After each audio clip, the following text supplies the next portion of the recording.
প্রিয় কুড়িগ্রামবাসী, আসসালামু আলাইকুম। ঈদ শেষ হয়ে গেল, এখন আপনারা রিল্যাক্স মোডে আছেন। আমাদের সামনে বড় একটা বিপদ আসতে যাচ্ছে, অনেক বড় বিপদ। যে বিপদ প্রতি বছর আমাদের কুড়িগ্রামের মানুষের জীবনকে ছিন্ন ভিন্ন করে ফেলে, তছনছ করে ফেলে। সে বিপদের সম্মুখীন আমরা হতে যাচ্ছি। এই বিপদ মোকাবেলা করার জন্য আমাদের কি পদক্ষেপ? আমাদের এই বড় বিপদটা হচ্ছে, কিছুদিন পরেই বৃষ্টি হবে, বন্যা হবে, নদী ভাঙন হবে। এই নদী ভাঙনে হাজার হাজার পরিবার বিপদগ্রস্ত হবে। এই নদী ভাঙন প্রতিরোধ করার জন্য এখনই সময়।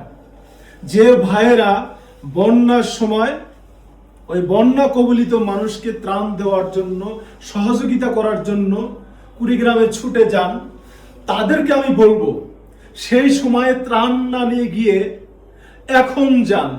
এখন বন্যা মোকাবেলা করার জন্য যদি কিছু একটা করতে পারেন, হাজার হাজার গুণে বন্যা পরিস্থিতির চেয়ে হাজার হাজার গুণে এখন উপকার বেশি হবে।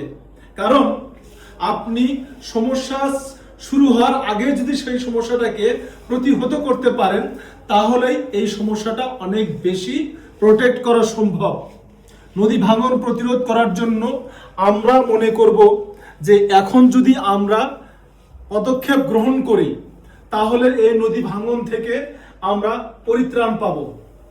আমাদের কুড়িগ্রামবাসী, আপনাদেরকে বলতে চাই যে আপনারা যদি সেই বন্যা মোকাবেলা করার জন্য এখন পদক্ষেপ গ্রহণ করতে চান, আপনারা মিটিং করেন, আপনারা মানববন্ধন করেন, আপনারা বাংলাদেশের সরকারকে জানিয়ে দিন যে প্রতি বছর এই বন্যা আঘাত হানার আগে যে পরিমাণ পদক্ষেপ গ্রহণ করা দরকার, সেটা আমাদের এখন গ্রহণ করতে হবে। সিলেটে একবার বন্যা হয়েছিল, ফেনীতে বন্যা হয়েছিল, সারা দেশের মানুষ ঝাঁপিয়ে পড়েছিল বন্যা কবলিত মানুষদের রক্ষা করার জন্য। অথচ আমার কুড়িগ্রামে প্রত্যেক বছর তার চেয়ে ভয়াবহ বন্যা আঘাত হানে, কোনো মিডিয়া কভারেজ নেই, কোনো প্রকার সহযোগিতা নেই। আমরা ত্রাণ চাচ্ছি না, আমরা চাচ্ছি বন্যার স্থায়ী সমাধান। নদী খননের ব্যবস্থা করা হোক, পার বাধাইয়ের ব্যবস্থা করা হোক, কুড়িগ্রামের মানুষের জীবনের স্থায়ী সমাধান হোক, এটা আমাদের চাওয়া। প্রিয় কুড়িগ্রামবাসী, আপনারা যদি মনে করেন যে বন্যা প্রতিরোধের জন্য এখনই সময়, তাহলে আপনারা দয়া করে এখন থেকেই আন্দোলন শুরু করেন, এখন থেকেই দেশের সরকারকে জানানো শুরু করেন যে না, আমরা বাঁচতে চাই। আপনাদের যারা সহযোগিতা করেন, কুড়িগ্রামের ইয়াং জেনারেশন যারা আছেন, তারা বন্যার সময় এই বিভিন্ন মানুষের কাছ থেকে ত্রাণ সহযোগিতা সংগ্রহ করে বন্যা কবলিত মানুষকে দেওয়ার চেষ্টা করেন। কিন্তু আমি তাদের বলবো, আপনার তখনকার সেই সময়ের চেয়ে এখন পদক্ষেপ গ্রহণ করুন। এখন এই 10 জন মানুষের কাছে গিয়ে শরণাপন্ন হন।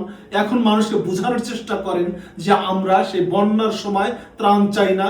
এখন যাতে নদী খনন করা হয়, বন্যা যাতে আঘাত না করে, সেই ব্যবস্থা এখন গ্রহণ করবেন। প্রিয় দেশবাসী, প্রিয় কুড়িগ্রামবাসী, আপনাদের কাছে আমার অনুরোধ, দয়া করে আপনারা সমস্যার সমাধানের জন্য, স্থায়ী সমাধানের জন্য আপনারা আমাদের পাশে থাকবেন। সবাই ভালো থাকবেন, সুস্থ থাকবেন। আল্লাহ হাফেজ।